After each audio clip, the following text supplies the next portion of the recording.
Hi there. My name is Dr. Alexandra Owens, and I'm an assistant professor of education at McKendree University.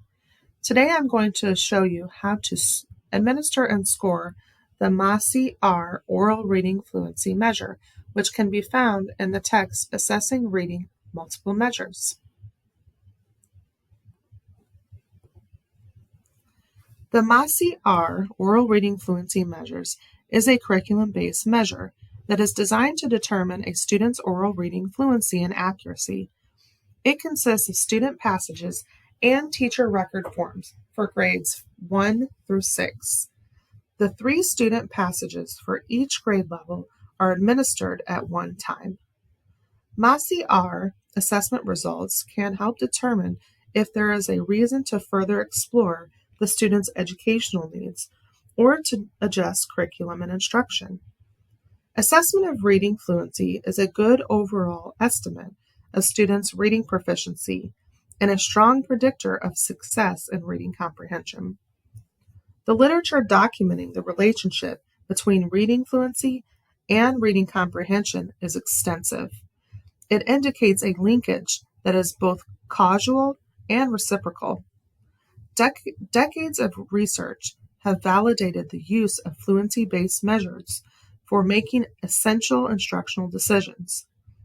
Oral reading fluency assessment data can be used to place students in appropriate instructional groupings, identify students who are not making adequate progress, and monitor the progress of students who are reading below grade level and the effectiveness of their current reading instruction.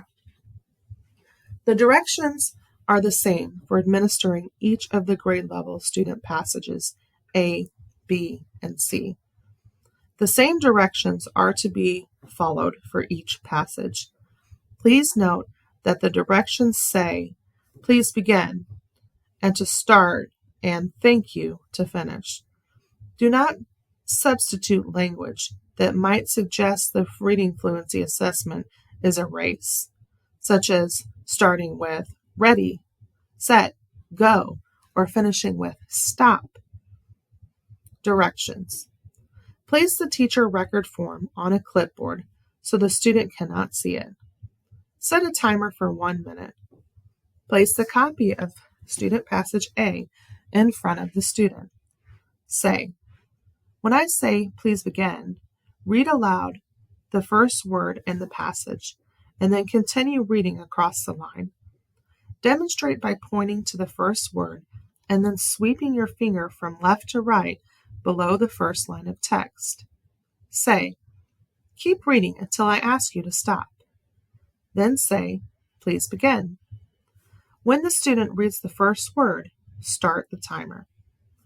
Follow along on the teacher record form as the student reads. Put a slash through the errors.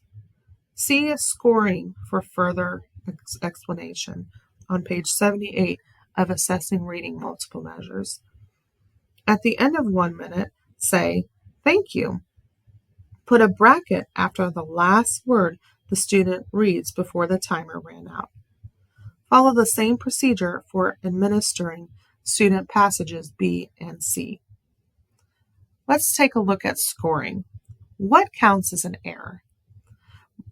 The following items count as errors on this assessment: mispronouncing or repeatedly mispronouncing a word, hesitating for more than 3 seconds in trying to pronounce a word, in this case, tell the student the word, or skipping a word.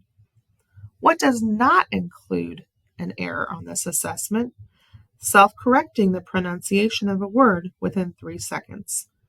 Using a word pronunciation that varies due to dialect or accent, or adding and inserting a word does not include as an error.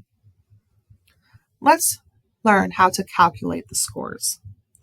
There are 2 calculations necessary for determining the score for each passage. WCPM stands for words correct per minute and accuracy. ORF, or oral reading fluency, is expressed as words correct per minute. To calculate the oral reading fluency score for each passage, First, count the total number of words the student read in 1 minute and the number of errors the students made.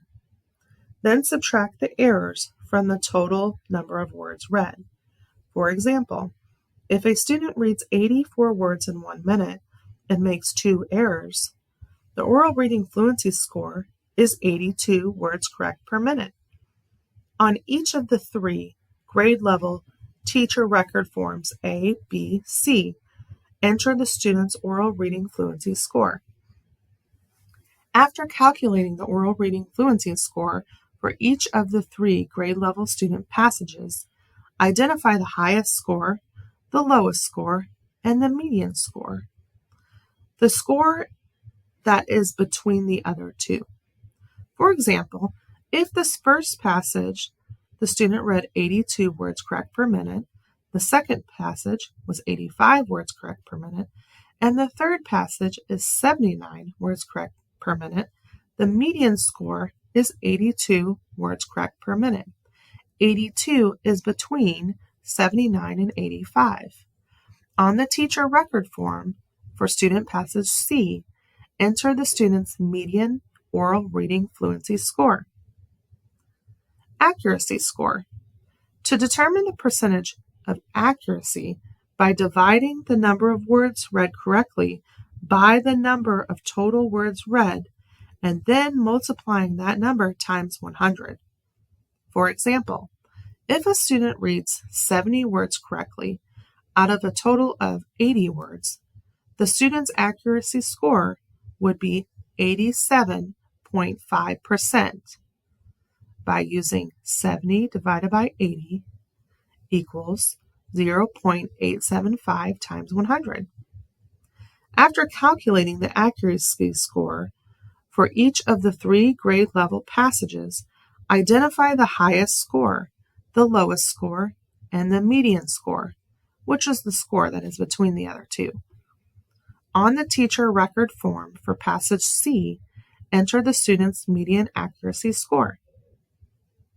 Compare the student's median oral reading fluency score with Hasbrook and Tyndall's oral reading fluency norms chart, which can be found on page 80 of Assessing Reading Multiple Measures. At the student's grade level and closest time period, fall, winter, and spring. According to Hasbrook and Tyndall, if a student's median oral reading fluency score is within plus or minus 10 words correct per minute of the 50th percentile on the oral reading fluency norms table, the student is considered to be meeting grade level expectations for reading fluency. If a student's median accuracy score is at least 95%, the student is considered to be reading at grade level. A student who scores significantly below the 50th percentile, according to Hasbrook and Tyndall's oral reading fluency norms, should be further assessed using diagnostic tests that measure decoding skills and phonemic awareness before concluding that fluency is the problem. Once the specific reading skill weakness is identified, the student will need systematic instruction to improve underlying skills and increase reading fluency. Refer to the diagnostic plans on pages 14 and 15 of Assessing Reading Multiple Measures to determine appropriate instruction or further diagnostic measures. I hope that this video has helped you learn how to administer and score the MASI-R oral reading fluency measures.